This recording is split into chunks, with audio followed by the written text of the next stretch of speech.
Ramai pemilik bisnes cakap, tim aku baru 3 orang, tak payah SOP lagi. Di situlah silapnya. Ramai ingat SOP hanya untuk syarikat besar. Sebenarnya, syarikat besar boleh jadi besar sebab mereka dah bina SOP sejak awal.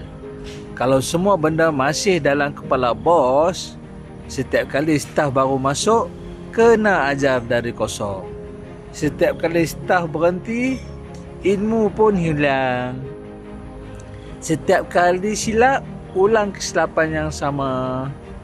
SOP bukan untuk menyusahkan kerja.